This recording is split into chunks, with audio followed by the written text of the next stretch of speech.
با نام و یاد خدا خدمت تمامی دوستان عزیز سلام عرض میکنم. امیدوارم سلامت باشید.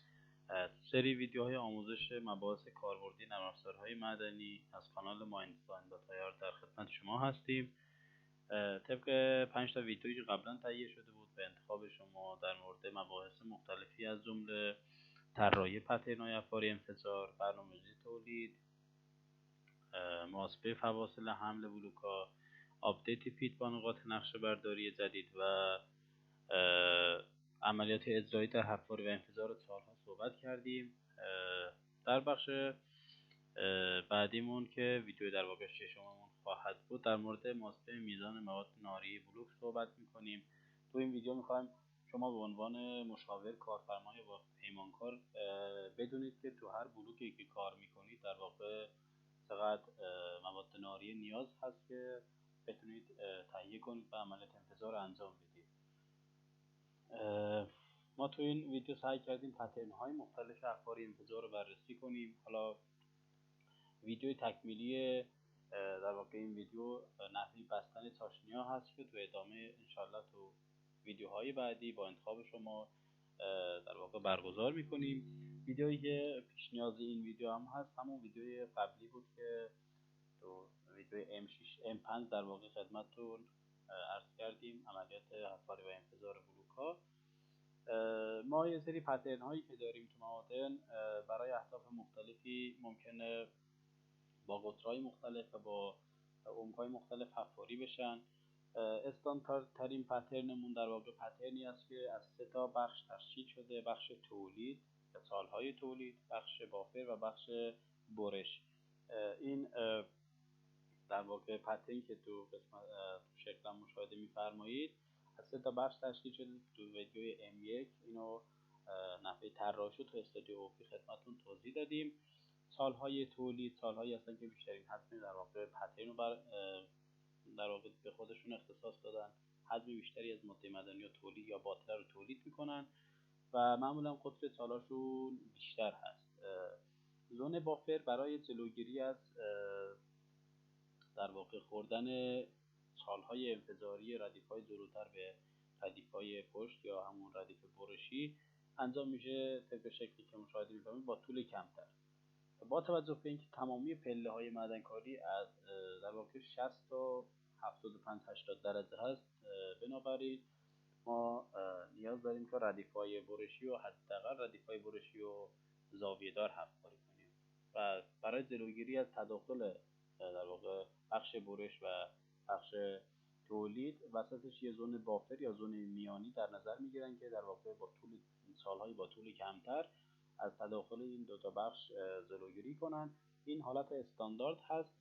اگر در جایی همه سالها زاویه دار حفاری بشن تقریبا نیاز به زون بافر نداریم و پشت ردیف های در واقع تولید ردیف برشی قرار میگیره، به شرطی که این سالها همشون زاویه دار باشن و در واقع حالتی باشه که با دیوار نهاییمون فاصله داشته باشه.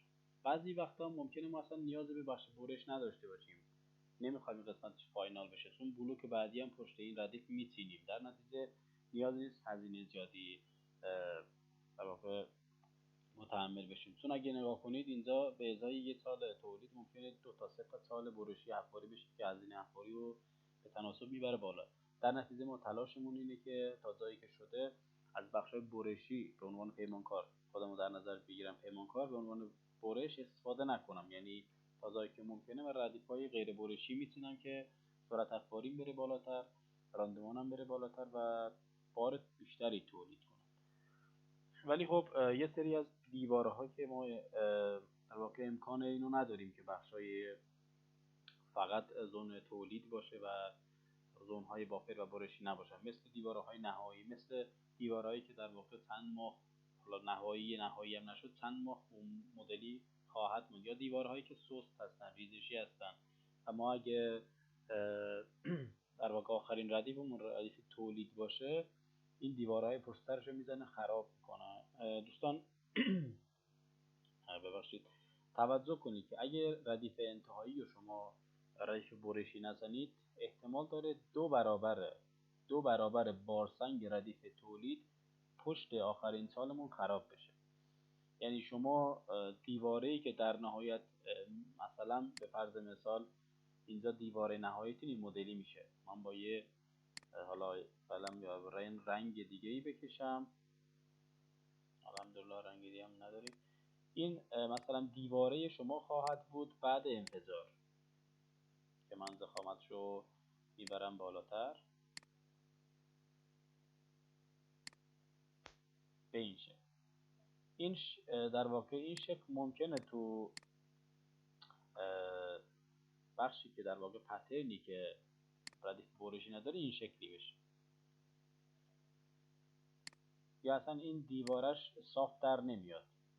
یه دیواره‌ای که خیلی در واقع شکل بدی داره. حالا من یه شکلی بکشم، یه همچین حالتی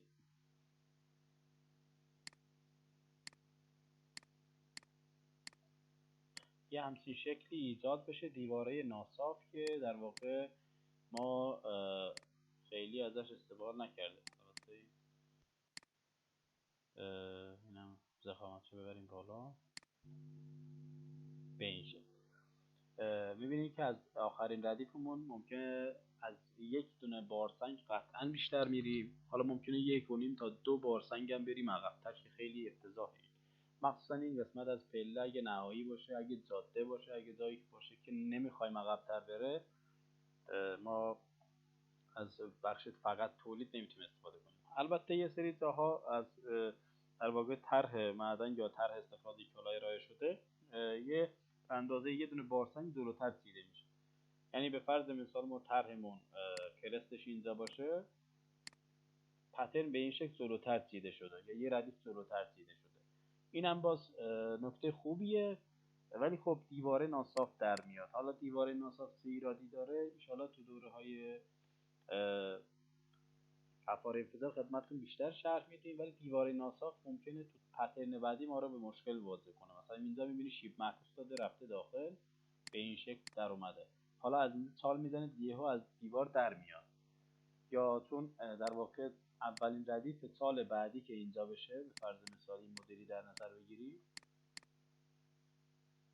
نظر بگیریم، اولین ردیف برش بعدی، ببینیم که در واقع خوردایش های متفاوتی ممکنه این قسمت ها ضعیفتر باشه، سریعتر امواج از اونجا بیاد بیرون، گاز از اونجا در بره و در واقع ردیف جلوی خوب خورد نشده، بارش خوب خورد نشده باشه، بار یک نواختری به شما نمیده. پس تا جایی که شده شما ترجیحتون این باشه که از در واقع ردیف های برشی استفاده کنید. درسته هزینه‌اش زیاده، ولی هم از لحاظ خوردایش مناسب میتونه باشه واسهتون، همین که ایمنی لازمه رو داره. دیوارهایی که برشی میذارید معمولا داغی سال رو دیوارها دیده میشه. خب ما اینجا سعی میکنیم اینا رو بررسی کنیم به همراه چاشنی ها و کورتکسی که خدمتتون عرض میکنم. ولی نحوه به هم بستن چاشنی ها و سیستم های انفجاری و شبکه ها رو اجازه میخوام که تو ویدیوی بعدی خدمتتون عرض کنم. خب من برای چک کردن یا محاسبات مربوط به یه پترن یه اکسل ساده آماده کردم. حالا فرمولاشو ننوشتم که با هم بریم جلو و شما در واقع نحوه فرمول نویسیشو ببینید. دو تا باکس ایجاد کردیم، یکی مربوط به حفاری، یکی مربوط به انفجار هست. تمامی پارامترهای مورد نیاز اینجا وارد میکنیم. شما یه بار فرمول نویسی کنید، بعدا پارامترهایی که نیاز هست و فقط تو پترنا تغییر میدید دیگه، نمیخواد همه اینو از اول بنویسید. یه بار بنویسید کافی هست و تقریبا همه پترنا رو میتونید باش در واقع انجام بدید. خب اولین بخشمون میشه تعداد سال. حالا من زوم میکنم راحت‌تر بتونید ببینید، شاید با گوشی ببینید اینو. خب تعداد سال و ردیف تولید، بافر و برشی. خب جایی که فقط ردیف تولید داریم دیگه بافر و برشی نداریم، معمولا همش صفر میشه.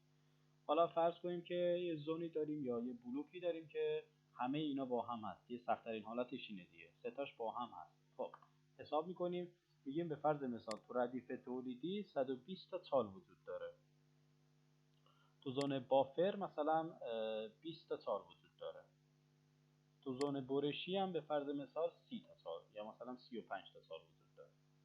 این مدل. حالا اینکه تعداد ردیفش اینا رو باید میتونید بشمارید توی پترنایی که در واقع دارید. خب کل چالاشو میتونیم جمع کنیم. به این صورت 175 تا چال جمعاً ما داریم. من اینو بولد کنم که راحت‌تر ببینید. خب قطر چالامون چقدره؟ قطر چالامون رو هم میتونید با اینچ بنویسید، تبدیل به میلیمتر کنید، همین که قبلا با مارش حساب تبدیل به میلیمتر کنید، هیچ فرقی نداره، یا اینکه تو اکسل فرمولش رو بنویسید. هر اینچمون 2.54 سانتی متر، بعد یا 25.4 میلیمتر هست. حالا قطر رو بیشتر معمولا با میلیمتر میگن، اگه بخوان سانتی متری نیست، بیشتر میلیمتر یا اینچ استفاده میکنن. خدمتتون عرض کردیم که تو این پترن استاندارد ردیف‌های جلویی یا در واقع تولیدمون قطر بیشتری نسبت به بافر و برشی دارن. برشی هم قطر کمتری نسبت به بقیه‌شون داره، مثلا 5 اینچ، 4 اینچ، 3 اینچ قطر مناسبه، مثلا 8 اینچ، 5 اینچ، 4 اینچ این مدلی.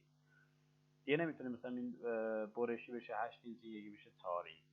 ممکنه توی یه پترن همش توی قطر حفاری بشن، اینم امکان داره. رفتید تو معدن چیزی تعجب نکنید.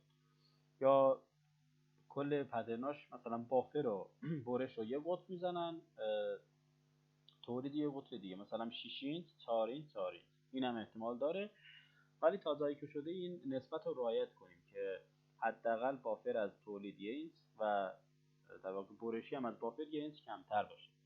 این مدلی بهتر هست که در واقع نتیجه بهتری از انتظار میگیریم. ولی خب تغییر متد، تغییر دستگاه هم سخته. تو پتر می‌بینید 3 تا دستگاه بیاریم افاری کنه، یه مقدار سخته و پیمون کنه تقریبا علاقه به این کار ندارم. ولی خب استانداردش این باشه، ما ماسکاشو میکنیم، فوقش قطرش رو یکی میدیم. مثلا قطر سالمون اولیشو بگیریم 5 اینچ. خب قطر 5 اینچمون 5 ضرب در 2.54 میشه 12.7 سانتی متر در واقع. این یکی هم به همین ترتیب من رو فرمولش رو میکشم میارم. 4 اینچ هم مثلا بافر رو در نظر بگیرید و 3 اینچ هم بخش برش رو در نظر. اگه همش یکی باشه که کارتون راحته. خب اسپیسینگ بردن شبکه‌مون چقدره؟ اسپیسینگ بردن معمولا 25 تا 35 برابر در واقع بارسنگ، 25 تا 35 برابر قطر چال هست، بر اساس در واقع سختی که سنگ داره و درز شکافی که داره و یا پارامترهای دیگه که انشالله در موردش بعدا صحبت خواهیم کرد. 25 تا 30 شما 30 متوسط میتونید بگیرید. حالا یا اگه شبکه‌تون حفارشو میدونید که اینجا میتونید وارد کنید. مثلا ما بارسنگ شبکه‌مون به فرض مثال 3.6 در 4.5، معمولا فاصله داری 1.2 برابر بارسنگ. خب شبکه بافرمون ابعادش رو نگاه کنید دوستان. بافرمون این میشه بارسنگش، این میشه فاصله داریش، بارسنگ فاصله داری. خب اینم در نظر بگیرید. شما بارسنگش رو مثلا 2.8، فاصله داریش هم بگیرید مثلا 3.5 به این شکل. یا میتونید این اعداد رو تغییر بدید دوستان، مثلا 3.3 بذارید اینا. حالا مواصفاتی که در واقع تو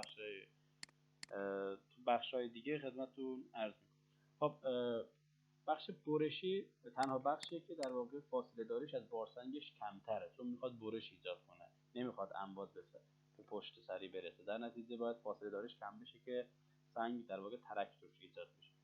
و به تناسب خرج ویژه خرج کمتری هم داخلش استفاده میشه، چون هدف غلبه بر مقاومت کششی سنگه، نه مقاومت فشاره. چون اگه مقاومت فشاری غلبه کنیم سنگ خرد میشه، ولی مقاومت کششی غلبه کنیم سنگ فقط در ترک توش ایجاد میشه که هدف در واقع این.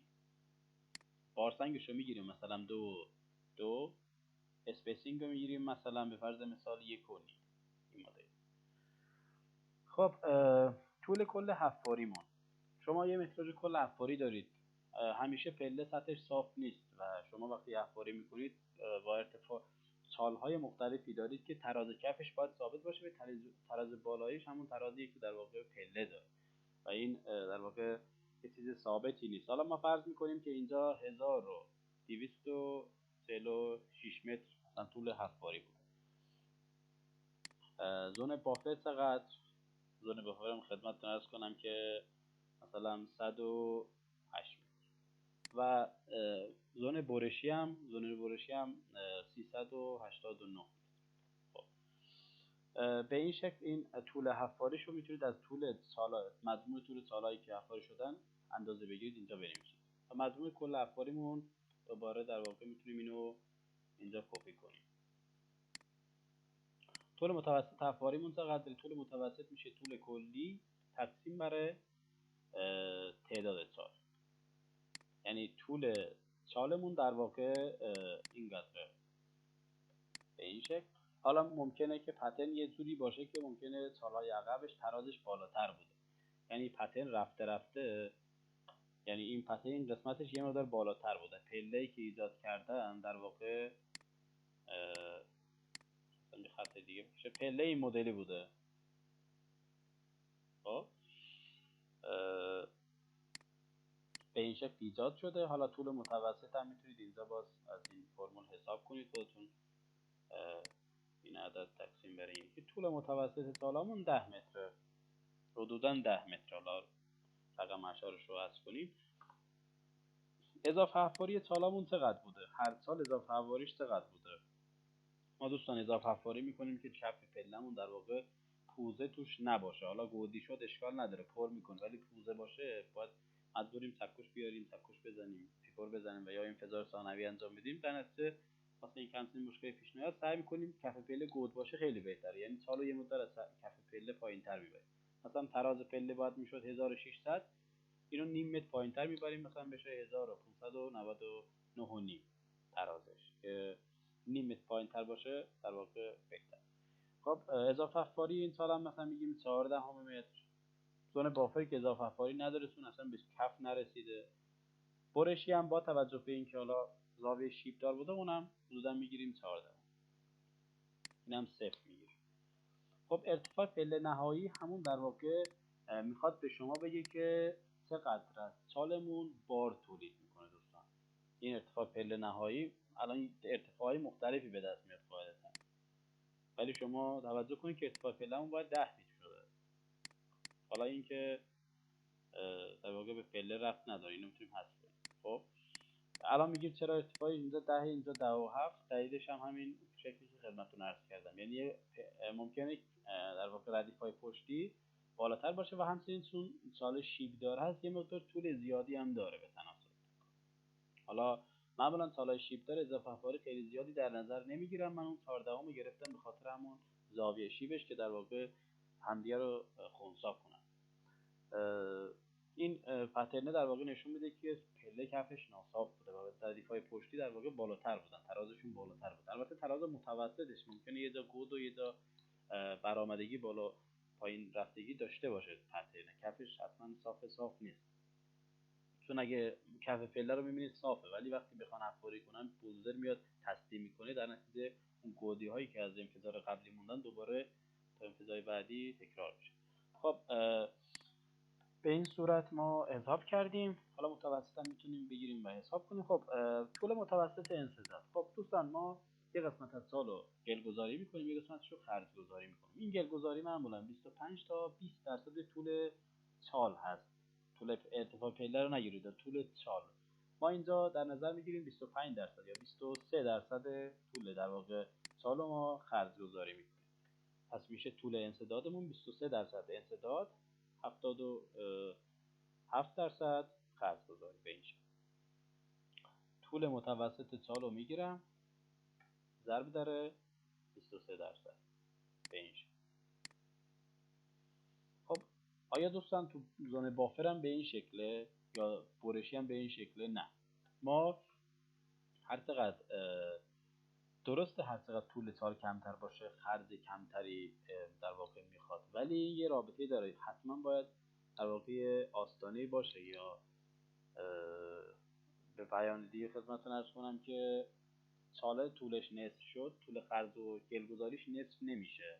اینجوری رابطه خطی ندارم با شما. باید یه حداقلی داشته باشید که در واقع فرار گاز از دهن سال اتفاق نیفته. مثلا تا طول فرض کنید سال 10 متری 2 متر رو گلگذاری میکنید، سال 5 متری 1 متر گلگذاری نمیکنید، 1 متر رو مثلا 30 سانتی گلگذاری میکنید که یه مقدار گلگذاریش بیشتر بشه، گاز از دهن سال فرار نکنه و یا حالا انرژی بیشتری به سن منتقل بشه. پس این رابطه خطی نیست که ما بگیریم 1/2 ممکنه این تو زون بافر بیشتر بشه، ولی خب ما فرض میکنیم حالا این 25 درصدش خیلی تغییرات نداره ولی رابطه خطی هم نداره. لطفاً توجه کنید. بعد بخش برشی چون نحوه خرج‌گذاریش متفاوت هست و میخواد در واقع سنگ و یک نواخت ایجاد کنه و دیواره صافی به ما بده، پس طول خرج‌گذاریش زیاده و طول گل‌گذاریش کمه. خرج‌گذاریش دنسیتیش کمه، یعنی توی یه سال مثلا 30 کیلوگرم آنفو بریزید، توی یه سال برشی ممکن آنفو نریزید، 30 کیلوگرم اونجا خرج ریختید، اینجا مثلا بریزید کلا 5 کیلوگرم امولایت بریزید، یعنی خرجش چون کمتره پس طول بیشتری باید خرج گذاری بشه تا دیواره یک نواختری واسه شما ایجاد کنه. حالا این البته برگردون به حالت قبلیش. گلگذاری من این مدلی در نظر گرفتم، تا اینجا مثلا گلگذاری، یکی تا اینجا به فرض. خب ما اگه 20 درصد یا 25 درصد اینو گلگذاری مثلا میشه همچین شکل. خب اینجا گل باشه و در واقع خاک ریخته باشیم و اینجا خرج گذاری بشه، این قسمت از پله میشکنه دوباره، یا اصلا ایجاد نمیشه یا خراب میشه. ما سعی میکنیم مواد منفجره بالاتر بیاریم تا دیواره یک نواختری به ما بده. ما گل گذاری در واقع این قسمت رو گل گذاری کنیم، اولا اینجا یا پوزه میمونه یا بکفرک میده و در واقع دیواره میشکنه و بهتره که ما خرج گذاری رو تو این قسمت ها بیشتر بذاریم. حالا یک نواختر بذاریم یا دنسیتیشو کمتر کردیم، طولشو زیادتر کنیم که پخش بشه تو کل سال. به این صورت معمولا 10 درصد میگیرن، یعنی به جای 20-25 10 درصد طول سال رو گلگذاری در نظر میگیرن. از گلگذاری امتنانی هم نیست، معمولا آتشغال میگم، کیسه هایی که از آنفو مونده سر سال میذارن با اون انسداد میکنن، حالا در موردش بعدا توضیح میدیم. طول متوسط خرجگذاری هم میشه طول سال منهای طول انسداد، به این شکل. اینا رو ما حساب کردیم. خب الان رسیدیم به بخش دیگه به اسم حجم تولید سنگ. حالا ما این پترنمون چقدر به ما بار میده باید حساب کنیم ببینیم چقدر به ما بار میده. خب هر سالمون دوستان توجه کنید، هر سالی متوسط میگیریم اسپیسینگ در بردنش به ما بار بده. یعنی یه سال در نظر بگیرید حجمی که به شما میده اسپیسینگ در بردن در ارتفاع پله، نه طول سال. ارتفاع پله چون یه قسمت از سال که اضافه افکاری باشه رفته تو زمین که ما اونو بار اونو در نظر نمیگیریم. به خاطر همین ما اینو حساب میکنیم. حجم تولید هر سال میشه ارتفاع پله‌ای که ایجاد میکنه یا طول سال منهای اضافه افکاری ضرب در واقع اسپیسینگ در بردن. 162 متر مکعب یه سالمون به ما بار میده. سالهای دیگه چی؟ به همین ترتیب اینو حساب میکنیم. البته این اینجاش من فرمول رو میزنم که حالا اشتباه کردیم هست شد. خب در مجموعش رو حساب کنیم. البته در مجموع این مدلی هم نمیشه، در مجموعش نیاز نیست. حالا اینجا کلش رو میتونیم حساب کنیم، اونو جمع کنیم چون متوسط باید بگیریم. خب کل سال چی میشه؟ کلش میشه هر سال ضرب در تعداد سال، به این شکل که من اینجا میتونم کلش رو بگیرم.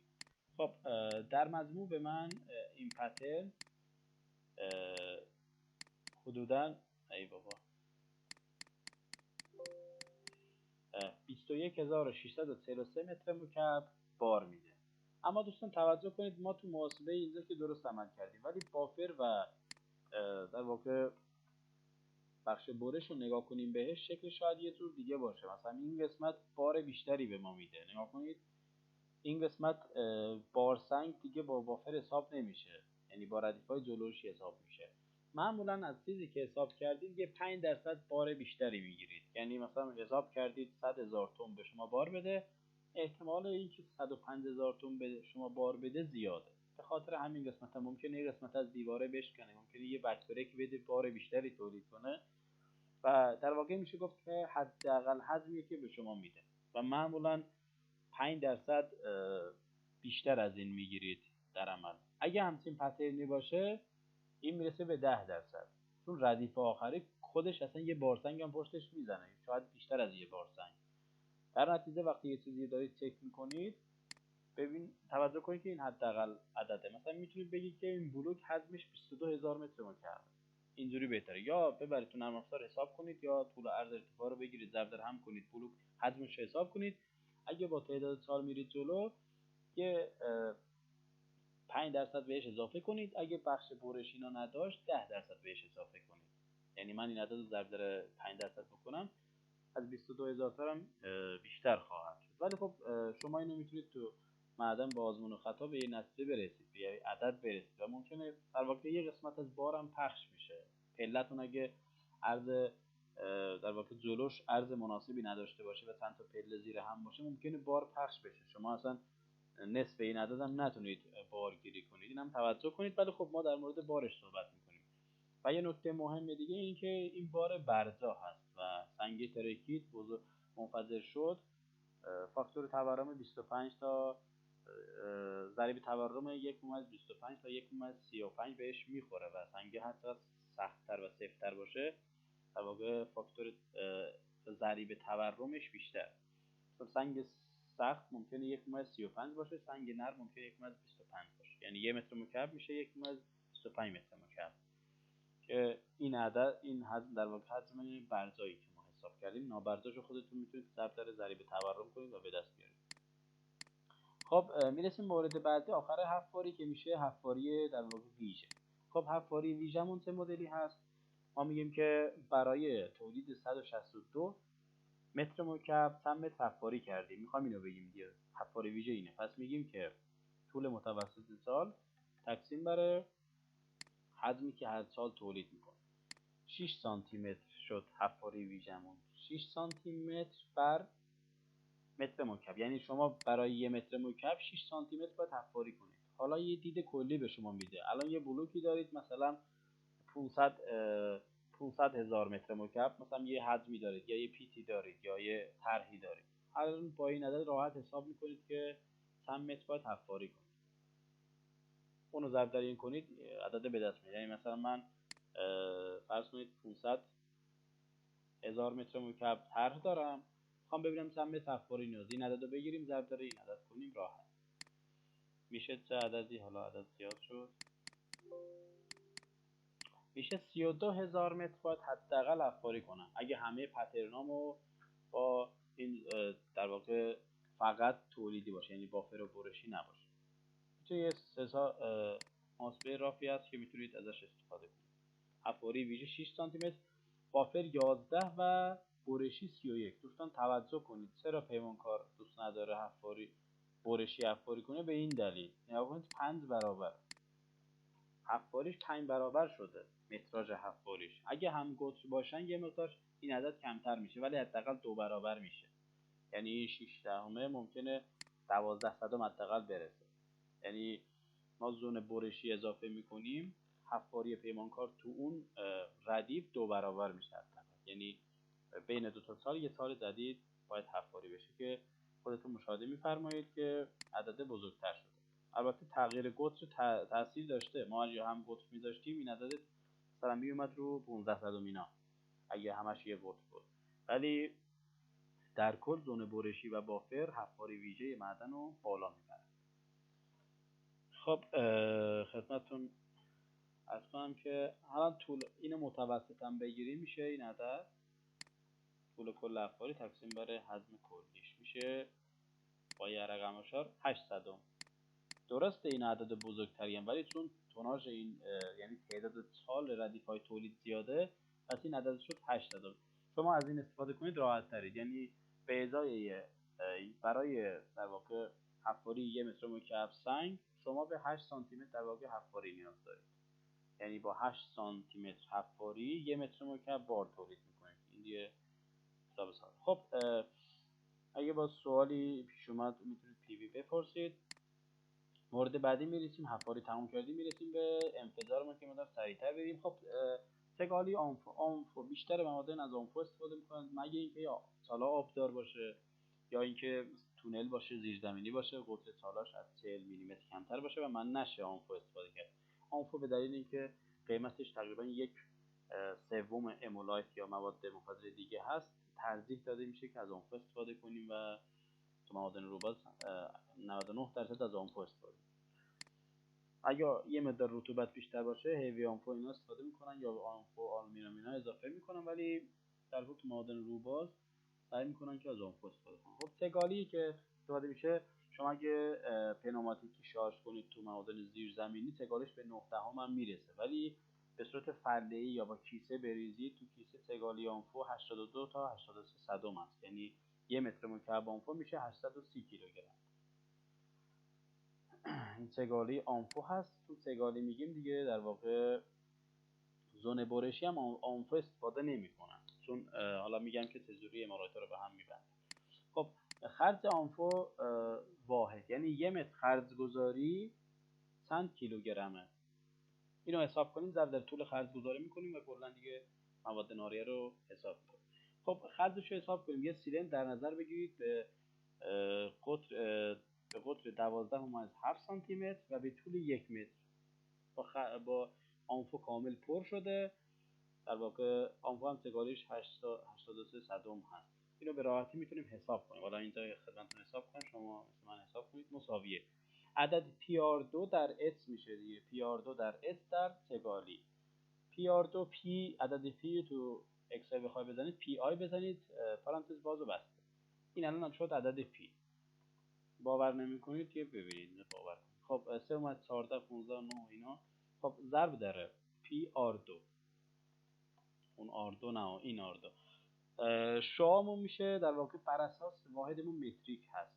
پس این در واقع قطر اولا باید تقسیم بر 2 بشه شعاع، دوما تقسیم بر 100 بشه متر. پس این عدد تقسیم بر 200 میشه عدد شعاع در واقع با واحد متر. خب اینجا میتونیم به توان 2 هم برسونیم. خب میتونیم اینا داخل یه پرانتز بذاریم، ولی خود نرم افزار در واقع اینو میفهمه که اول اولویت با توان پرانتز هست، بعد توان و این داستاناش. خب داخل پرانتز میذاریم خیلی راحت باشه. PR2 رو زدیم، حالا ضرب در یه اس میزنیم که اسش 1 متره، ضرب در میزنیم سگالیش این بر اساس تونه. اینو ضرب در 1000 بکنیم بر اساس کیلوگرم میاد. چون ما میخوایم 1 متر آنفو ببینیم چقدر چند کیلوگرم استفاده میشه، پس ضرب در 1000 کنیم. دوستان 1 متر اگه سال 5 اینچی داشتیم 1 مترشو خرج گذاری کنیم میشه 10.5 کیلوگرم. همین کارو واسه بافر هم انجام میدیم دیگه. بخش برشی هم که در واقع قطر آنفو استفاده نمی کنیم که اینو حساب کنیم. اگه شما استفاده کردید حساب کنید، مشکل موردی نداره. خب میزان آنفو هر سال میشه خرج واحد ضرب در طول خرج گذاریش. یعنی تو یه سال به طور متوسط 84 کیلوگرم ما آنفو میریزیم. یعنی کیسه ای بخوام بریزیم تقریبا 3 کیسه، هر کیسهش 30 کیلومتر 30 کیلوگرم میگم کیلومتر. خب تو زن بافر هم تقریبا 1 کیسه میریزیم دیگه، خدا خیر بده. خب کلش رو حساب میکنیم هر سال ضرب در تعداد سالها. به این شکل حساب کردیم. خب دوستان ما 10 تن آنفو تقریبا میخوایم واسه زون تولید و نیم تن آنفو هم میخوایم واسه زون بافر. پس 10.5 تن ما آنفو سفارش میدیم. برشی هم که طبق معمول از آنفو استفاده میکنه. حالا میگم که چجوری بخش برشی رو انجام. خب تعداد امولایت رسیدیم. دوستان امولایت تو معادن زیرزمینی که بیشتر استفاده میشه، تو معادن که آب داره بیشتر استفاده میشه، ولی تو معادن روباز هم استفاده میشه. هم به عنوان پرایمر استفاده میشه، هم به عنوان بوستر استفاده میشه در واقع خیلی جاها، و هم به عنوان خرج اصلی بخش برش استفاده میشه. به چه صورت؟ به این صورت که کورتکسی اگه دیده باشید، حالا عکسشو واسهتون میفرستم اگه نیاز بود سرچ کنید، کورتکس واسهتون میاد. که حالا از خودکار یه مقدار قطرش کمتر لوله مانند هست، داخلش مواد منفجره بسیار قوی در واقع ریخته شده. سرعت سوختش بکنم 6000 متر بر ثانیه باشه.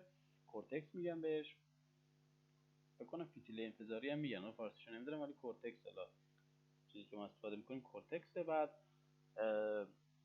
کورتکس رو میارن تو بخش برشی در واقع چون خرج سال باید کمتر باشه آنفو نمیشه ریخت و زون برشی معمولا یه روش های زیادی داره واسه برش ها، ولی پیش کافی اینا همشون روش های برشی هستن.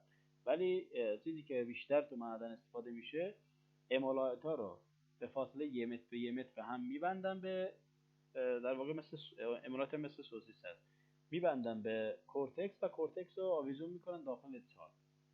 حالا اگه شکلش رو فکر کنم ویدیوش رو سرچ کنید تو گوگل میاد واسهتون. انگار یه سوسیس ها رو به فاصله 1 متر به 1 متر یه تنابی به هم بستی که تنابم 2 دور معمولا امولایت میچرخه، بعد میندازن داخل چال که انداختن، حالا سر کورتکس رو میارن بیرون و مدارشون رو میبندن که اونم خدمتتون توضیح میدم تو بخش کورتکس داره انتهاش. پس امولایت تو ما گفتیم خرج اصلی برشی هست و تولید بافر هم ازش استفاده میشه، معمولا به عنوان تقویت کننده استفاده میشه. یعنی اینجا مثلا جنس سنگمون یه مقدار سخته، دیگه نمیتونیم خرج معدن رو از آنفو در بیاریم یه چیز دیگه بریزیم. آنفو میریزیم بینش مثلا 2-3 متر یه بار یه دونه امولایت مثلا 400 گرمی 450 گرمی داخلش میندازیم. امولایت هم تو ایران 200 گرم تا 600 گرم هستن، صنایع پارسی تولید میکنه. بیشتر معادن روبات و 400 تا 450 گرمی استفاده میکنن که ما بیشتر 400 گرمی تو معدن استفاده میکنیم. هر سال معمولا بر اساس جنسش، سختیش و موارد دیگه نیاز داره که حداقل 1-2 تا امولایت بریزید. اگه دیدید خرج ویژتون بالاتر رفت میتونید حذف کنید یا میتونید نریزید، و یا این دیدید سنگ بیش از حد خورد شد میتونید اینجا امولایت نریزید، و یا اینکه دیدید سنگ خوب خورد نمیشه، نیاز به انفجار داره، شبکه حفاری هم که نمیشه عوض کرد یا مثلا سخت عوض کردنش چون خرج ویژه میره بالاتر یا حفاری ویژه میره بالاتر، تعداد سال میره بالاتر، با یه چند تا امولایت میشه کار رو در واقع هندل کرد یا در آورد. و اینکه شبکه رو تو هر جنسی که نمیشه هی عوض کرد، هر روز بیا شبکه جدید اضافه کنیم. جاهایی که افکار گفته مثلا اینجا سنگش سفت بوده میتونیم یه چند تا امولایت بیشتر بندازیم. ما تو هر سال مثلا 2 تا امولایت ریختیم، تو زون بافر هم 1 امولایت ریختیم، و اما زون برشی گفتیم به ازای 1 متر متوسط به ازای 1 متر یه دونه امولایت میریزیم. حالا طول در واقع بگم خدمتتون طول متوسط خرج گذاریمون تو سالهای برشی 10 متر بوده، پس ما 10 تا امولایت هم اینجا استفاده میکنیم. خب تعدادشو کلشو به دست میاریم به سادگی 2 ضرب در ببخشید من به این ضرب کردم، باید به این ضرب میکردم. خب اینو حساب میکنیم به این شکل. یعنی ما مجموع در واقع در کل ما تو این پترن 610 تا امولایت استفاده میکنیم. خب این امولایت در شرایطی که ما امولایت به عنوان فقط تقویت کننده و خرج اصلی برش استفاده کردیم. اگه جایی بوستر و یا پرایمر نباشه و شروع کننده انفجار که در واقع چاشنی داخل اون قرار میگیره نداشته باشیم، ما از امولایت 3 تا امولایت معمولا به هم میپیچن، چاشنی رو داخلش قرار میدن، به عنوان یه بوستر عمل میکنن. اگه اونطوری باشه باید اونم بهش اضافه کنیم تو بخش های در واقع تولیدی و بافر، چون برشی بخشش جداست، یعنی بحثش تموم شد. خب وزن امولایت هم حساب کنید که امولایتتون چند گرمی هستن. معمولا 400 گرمی، ما 400 گرمی حساب میکنیم.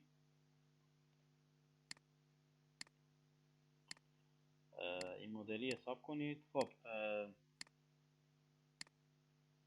در مجموع 244 کیلوگرم امولایت واسه این پترن نیاز هست که شما 250 تا سفارش بدید که یه مقدار بیشتر باشه خیلی بهتر تا اینکه کم بیاد. البته مواد ناریه اگه بیشتر بیاد معمولا اونجا از بین میبرن یا برمیگردونن تو قسمتی از قسمت‌های خاص از مواد ناریه می‌ریزن که با پترن بعدی فرستاده بشه بره.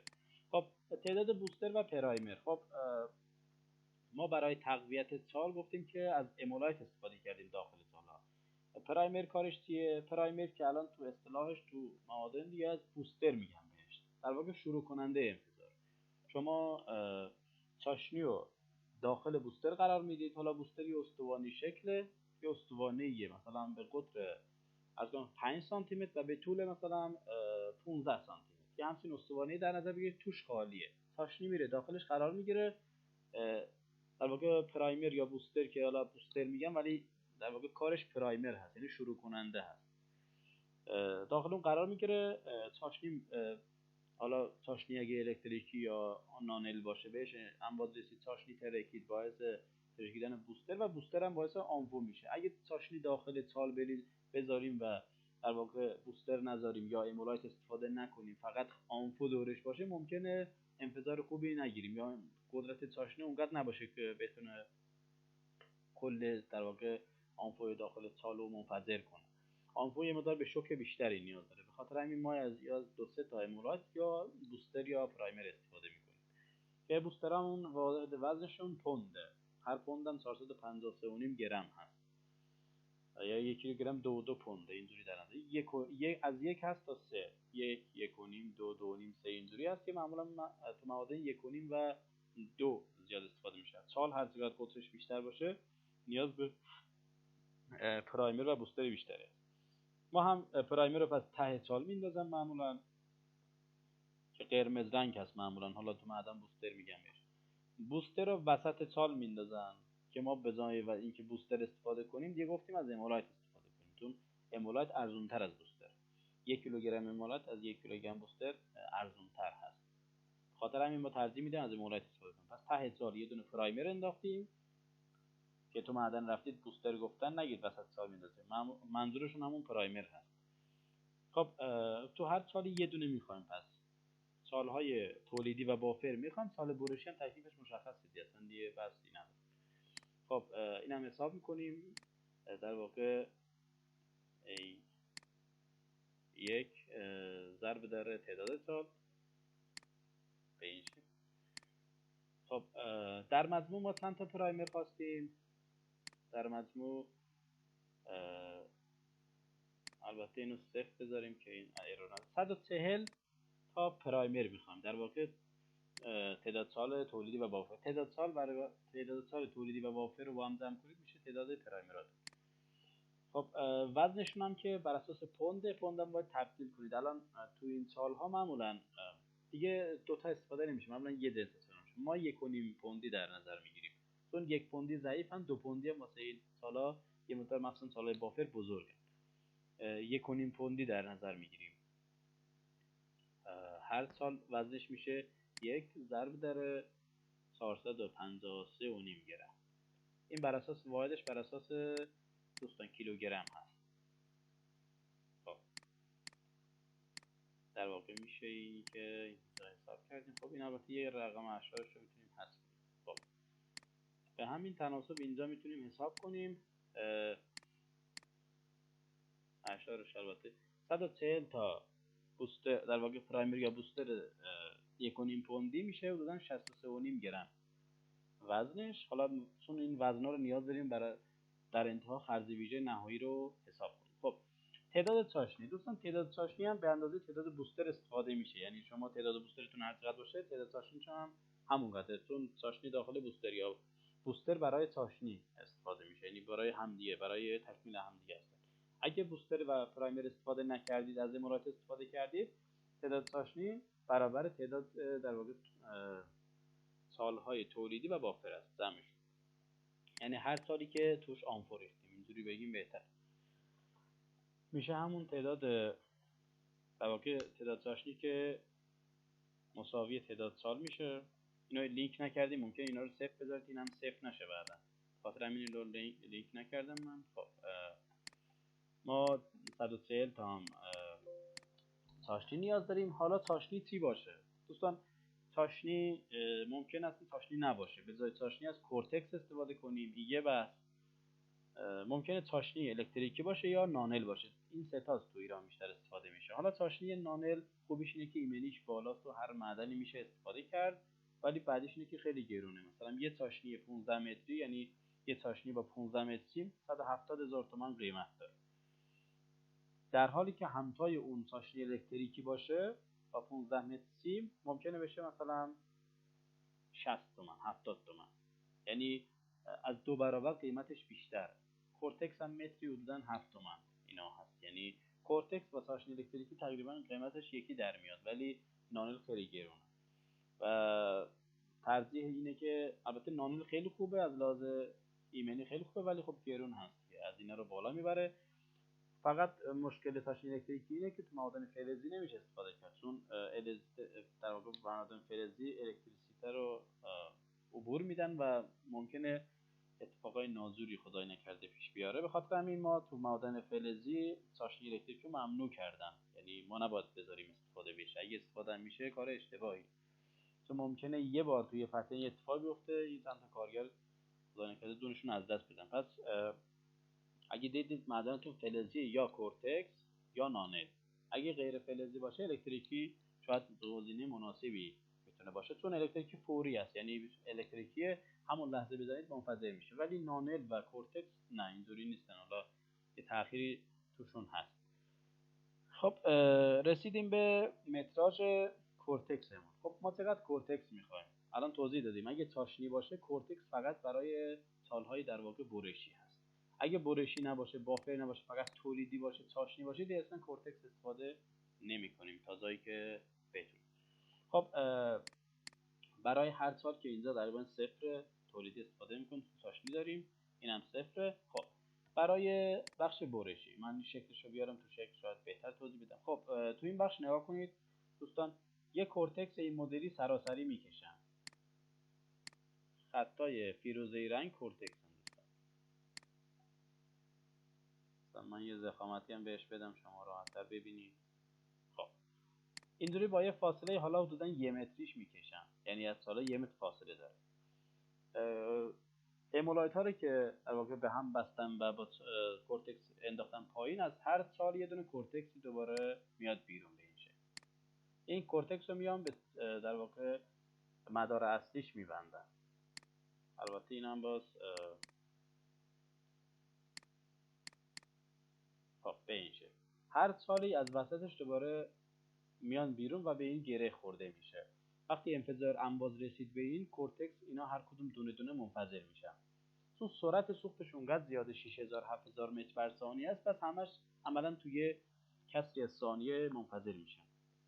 معمولا ردیف برشی رو بایستی در واقع تأخیر اول بزنه، چون شما میخواید برش ایجاد کنید، یه درز شکافی اینجا ایجاد بشه، امواج ردیف‌های جلویی به پشت دیواره نرسن و این کار به اشتباه توی خیلی از معادن آخرین ردیف برشی زده میشه. عملا انگار برشی نزدید، فقط حفاری اضافهش واسه پیمانکار میمونه، نتیجه انفجار مطلوبی نمیده. بک فرک میدی میبینی تو دیواره مثلا 5 6 متر اینور دیواره یه درز ترک‌های خیلی بزرگی ایجاد شده که با بارندگی آب و بارون اینا ممکنه دیواره بشکنه و بریزه پایین. پس شما حواستون باشه که ردیف برشی در واقع اولین ردیفیه که انفجار، یعنی تأخیرشون میشه 1 2 3 4 5 این مدلی. خب ولی یه سری از آتشکارهای عزیز حالا احتمالاً صدای منو بشنون و به حقم دارن در واقع، اگه کورتکس استفاده کنن، همه این قسمت ها کورتکس استفاده کنن، میگن ردیف برشی آخر بزنیم. چرا؟ چون کورتکس انفجار از سر چال انجام میشه. فرض کنید این کورتکسی که من آوردم و داخل چال گذاشتم، نگاه کنید. البته اینو ضخامتشو بیشتر کنم تا ببینید. این کورتکسی که من اومدم داخل چال گذاشتم، کورتکس که منتظر واقع داخل چال ریخته بشه منتظر چاشنی نمیمونه، معمولا از سر چال منفجر میکنه میاد بالا، چون خیلی قویه. شما کورتکس رو دور مثلا یه ستون بپیچید یا یه درخت چند دور بپیچید آتش بزنید، درخت رو قطع میکنه، اونقدر قویه. نتیجه اینکه کورتکس وقتی داخل چال قرار میگیره، مثلا یه کورتکس هم اینجا قرار گرفت، این البته حرفشون منطقی هست و بجا هست، باید یه فکری به حالش بکنید. خب اگه وارد چالکیر شد، از همین جا انفجار انجام میشه، یعنی از همین جایی که وارد چال شد گلگذاری رد کرد انفجار انجام میشه، دیگه منتظر ته چال و چاشنی و این چیزا نمیمونه. و چون از اینجا انجام میشه سنگ رو پرت میکنه. اگه این ردیف جلوتر بزنه و این ردیف هنوز نزنه، ممکنه سنگ پرت شده بیاد مدار این قسمت رو قطع کنه، یعنی سنگ از اینجا میاد مدار این قسمت رو قطع میکنه. در نتیجه جاهایی که معمولا همه بلوک در واقع کورتکس استفاده میشه، ترجیح آتشکارا اینه که ردیف برشی رو انتخاب بزنن. البته باید یه فکری انتحارش بکنیم که مدار قطع نشه و این ردیف اول از همه زده بشه. ولی شما باشون صحبت کردید ممکنه همین توضیح واسه شما بیارن که مدار قطع میشه و واقعا هم این اتفاق تو معدن میفته. خب کورتکس پس راست ردیف انتهایی هست تو این شرایط اگه چاشنی استفاده کنیم. اگه استفاده نکنیم همه ردیف‌ها مثل همین ردیف، یعنی ردیف میشینن و کنار این در واقع به این شکل که پشت ردیف میذارن، چون انفجار به جلو هست پشتش میذارن که در واقع انفجار جلویی مدار عقبی رو قطع نکنه. چون این سنگه یهو پرت شد خورد به این در واقع کورتکس رو قطع کرد، دیگه مدار قطع میشه، یعنی یه قسمت از پترنمون بدون انفجار میمونه. یعنی میبینی که شما 10 تا آمپول ریختید ولی 5 تاشون منفجر شد. چه خطرناکه و این کار خطرناکه. سعی کنیم که توی یه مرتبه منفجر کنیم. ما بوده 3 مرتبه منفجر کردیم یه پترن رو به خاطر قطعی که مدار داده. البته این باید جریمه‌های زیادی هم بکنیم که همچین اتفاقی پیش نیاد، یعنی خیلی خطرناکه. در کل اینو گفتم حواستون باشه. پس ما این قسمت ها کورتکس نمیخوایم. ردیف های آخری طول کورتکس برابر طول تال. پس طول تالمون چقدره؟ طول تال کجا بود؟ طول متوسط تال. خب این به علاوه چون ما دور هر امولایت یه دور اینو چرخوندیم، قطر امولایت حساب کنید، دورش رو حساب کنید. معمولا 15-20 سانت در نظر، یعنی به ازای هر امولایت 15 سانت هم کورتکس اضافی پیچیدیم دور در واقع امولایت ها. پس یه دونه تعداد امولایت رو بگیرید ضرب داره یه 15 سانتی هم بکنیم، این هم حساب کنیم، یعنی طول سالش میشدن 1.5-2 متر فقط دور امولایت ها پیچیده شده. به علاوه 1 متر هم فاصله بگیرید برای اینکه از چال اینو بیاد ببنده به در واقع کورتکس اصلیه، یعنی ردیفه. پس 1 متر هم اینجا بهش اضافه کنیم، این میشه کورتکس مورد نیاز. البته این اشارش خیلی زیاد شد، من اینو تغییر میدم به این شکل 13 و 6، یعنی برای هر سال 13 و 6 متر کورتکس نیاز داریم. این هم به همین ترتیب اینجا رو حساب میکنیم. خب 13 و 6 ضرب داره چی؟ ضرب داره تعداد تال‌ها. خب اینو ضرب در تعداد تال‌ها کردید دوستان توجه کنید، یک کورتکس هم اینجا دارید دیگه، یک کورتکس هم در واقع اینجا دارید به این شکل که حداقل طولش برابر مجموع طول اسپیسینگ این تال‌ها هست. یعنی 35 تا تال داریم با فاصله اسپیسینگ چقدر؟ 1.5، یعنی 35 ضرب در 1.5 حداقل طول کورتکس اون ردیف هم هست. ممکن حالا یه مقدار بیشتر هم باشه، شما یه مقدار بیشتر بگیرید. پس میشه به علاوه یک کورتکسی هم داریم که واسه ردیف هست. اگه ردیف های دیگه ای ازش استفاده میکنید در واقع اونم هم اینجا باید وارد کنید. یعنی این ردیف ها هم اگه کورتکس هست به همون تناسبی که الان ردیف برشی حساب کردیم بقیه ردیف ها هم اونجوری باید شما حساب کنید. خب من خدمتتون عرض کنم که 1.5 ضرب در 35 ضرب کردم ضرب در 35، خب یعنی 529 متر کورتکس. شما بگیرید 550 متر، 550 متر هم کورتکس ما نیاز داریم که در واقع کلش میشه مجموع اینا. خب 550 متر هم کورتکس گفتیم. خرج ویژه، خب رسیدیم به قسمت اصلی برنامه‌مون. خرج ویژه آنفو رو حساب می‌کنیم. خرج ویژه دو تاست، یکی آنفو یکی کله. این خرج ویژه تفاوت این دو شاید تو روباز کم باشه ولی تو زیرزمینی خیلی زیاده، چون هر چاشنی یا هر امولایتی که داخل تال قرار میگیره چون سگالش زیاده، از آنفو سگالش زیاده، در نتیجه اختلاف حجمی اینجا ایجاد میکنه واسمون که اینو باید تو محاسباتمون مد نظر قرار بدیم، دقیق باشه. یا به قول دوستان کرمانی دقیق باشیم. خب آنفو حساب میکنیم. خرج ویژه‌ش رو چجوری حساب کنیم؟ یا تک سال بگیریم یا کلش رو بگیریم، هیچ فرقی با هم نداره. خب ما برای ترکیدن در واقع برای انفجار 162 متر مکعب سنگ 84 و 1 کیلوگرم آنفو می‌خواستیم. پس 84 و 1 تقسیم بر 162 میشه این. خرج ویژه آنفومون شد 52. خرج ویژه بین 14 تا 16 هست. اگه همچین عددی به دست آوردید تقریبا درسته. البته با تغییر شبکه میتونید این خرج ویژه رو کم یا زیاد کنید. که توی این معدن یه مقدار سنگش سخت بوده، یه مقدار خرج ویژه زیاد بوده، معمولا 45 صدم اینا هست حدودا. اگه سنگ مثلا سگالش 2 6 2 نیم باشه حدودا 45 صدم، ولی این سنگتون سگالش 2.75 بوده یه مقدار بیشتر شد. خب خرج ویژه بافرم به همین تناسب. خب خرج ویژه نداره دیگه، بخش برش هم خرج ویژه نداره، اینا هم حساب نمی‌کنه چون آنفو استفاده نمی‌کنه، ولی خرج ویژه کلی حساب میشه. خرج ویژه کلی میشه ما برای 162 متر مکعب در واقع پرانتز باز میکنیم 84 کیلوگرم آنفو استفاده کردیم، در واقع 8 دهم کیلوگرم امولایت به علاوه 453 گرم هم بوستر استفاده. البته من این بوسترها رو 1.5 پوندی در نظر گرفته بودم که تو مواصلات یادم رفته اعمال کنم، اینو برمیگردم اعمال میکنم. تو بوسترها باید من اینو ضرب در 1.5 من میکردم، چون بوسترها گفتیم 1.5 پوندی هم یادم رفته بود، ببخشید. خب خرج ویژه ببینید که آنفو و کلش 1 صدم تغییر کرد، خیلی تغییر اونچنانی نداشته، ولی تو معادن زیرزمین میبینید خرج ویژه مثلا آنفو شد مثلا 1/2، خرج ویژه کلی شد 1/9. این مدلی حساب میشه. خب چون قطر سالا کمتره به تناسب، یه امولایت مثلا 400 گرمی توی یه سالی که 84 کیلوگرم آنفو استفاده شده خیلی عددی نیست، ولی مثلا تو معادن زیرزمین میبینید توی یه سال 10 کیلوگرم آنفو ریختید، 2 کیلوگرم امولایت، که این در واقع اختلاف با هم کمتر نسبت به روباست. این هم به همین ترتیب حساب کنیم. این یکی هم چیکار کنیم؟ یکی هم حساب کنیم که میشه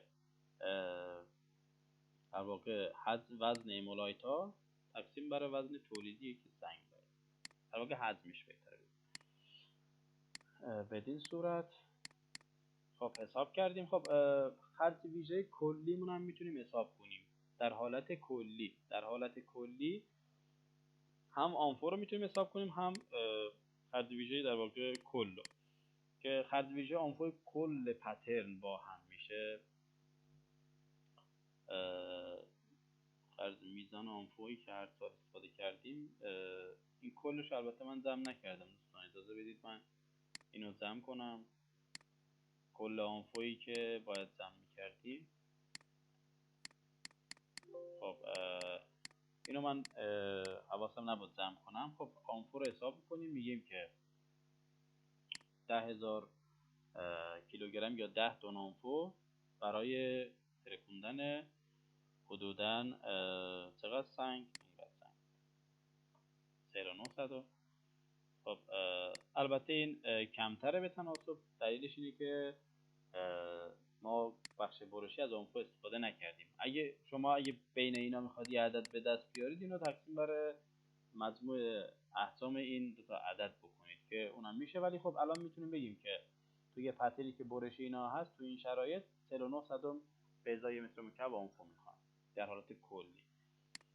خرج ویژه کلش هم میشه مجموع، یه پرانتز باز کنیم، مجموع آنفو به علاوه امولایت به علاوه پرایمر یا بوستر تقسیم بر این حجم کلیش 51 صدم.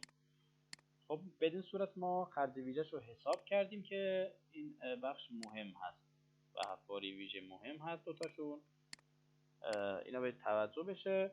ما خرج ویژه کلیمون یعنی آنفو امولایت و پرایمر بوستر شد 51 صدم به ازای متر مکعب سنگ، یعنی ما حدودا برای 1 متر مکعب سنگ به 510 گرم مواد منفجره نیاز داریم. خب اگه پترنمون تغییر کرد و شکل‌های دیگه داشت یا بود همه قطرش یکی بود، که ما پارامترش رو اینجا جابجا می‌کنیم، یعنی اینو حذف می‌کنیم، ایرادی نداره، یا اینو مثلا حذف می‌کنیم.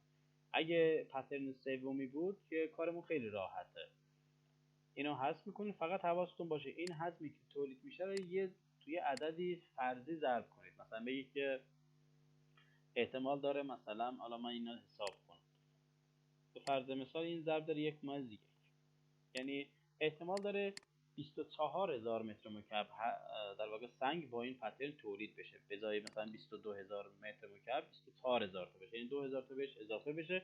اون 2,000 تا به خاطر اینه که در واقع بک بریک میده، پله در واقع پشت پله‌مون رو خراب میکنن. به خاطر همین منظور ما ممکنه تو پترنامون ردیف‌های عقبی که اگه برشی نباشه به اندازه یه دونه بارسنگ جلوتر بچینیم. مثلا سال 5 اینچی معمولا 3.5 4 متر جلوتر میچینیم، سال 3 اینچی معمولا 2.5 متر جلوتر میچینن. و بخش برشی هم اگه خواستید با دیواره نهایی چک کنید، معمولا عقب‌تر که نباید بره، معمولا 20 سانت تا 30 سانت جلوتر از ردیف آخر، یعنی خط طرحمون باید بچینیم. یعنی سالهامون خدمتتون عرض کنم که به این شکل چیده بشن بهتره، یعنی یه 20 سانت 25 سانت از در واقع خط طرحمون جلوتر باشن بهتره، چون احتمال شکست اینا هم وجود داره. حالا مخصوصا سنگ‌ها درز و شکاف که تقریبا این ردیف‌های برشی بی تاثیر میشن توش، یعنی شما داغی سال رو دیواره نمیبینید، بک بریک میبینید و بقیه داستان. خب تا اینجا فکر کنم کافی باشه، خیلی ویدیو طولانی شد.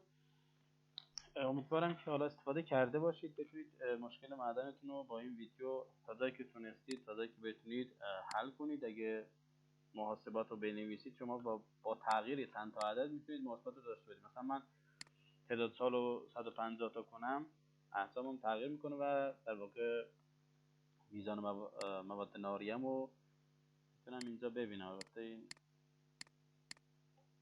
ندیدم متاسفانه. خب 150 تا تعداد سال. خب آره اینجا این عددش تغییر کرد. دلیلش این بود که طول حفاریمون مثلا طول حفاری هم باید به تناسب مثلا بگیریم 500 متر که آمپمون تغییر کنه. چون این طول حفاری ثابت بود، اولا با تغییر تعداد سال این آمپو اینا تغییر نکرد، به خاطر هم تعجب نکنید.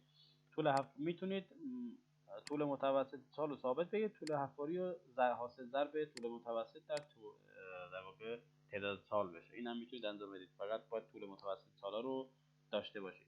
در کل میتونید یه همچین جدولی واسه خودتون تهیه کنید و در واقع محاسبات داشتید با این جدول انجام بدید و یا یه پترنی واسهتون آوردم به راحتی بتونید چک کنید. من حالا فکر می‌کنم چیزی اضافی واسه گفتن وجود نداره، فقط اینکه شما چاشنیاتون اگه نباشه باید کورتکس رو واسه بقیه سالها هم اگه کورتکس استفاده بشه لحاظ کنید. حالا به همبستن چاشنی اینا رو انشالله تو ویدیوهای دیگه به انتخاب شما میذارم.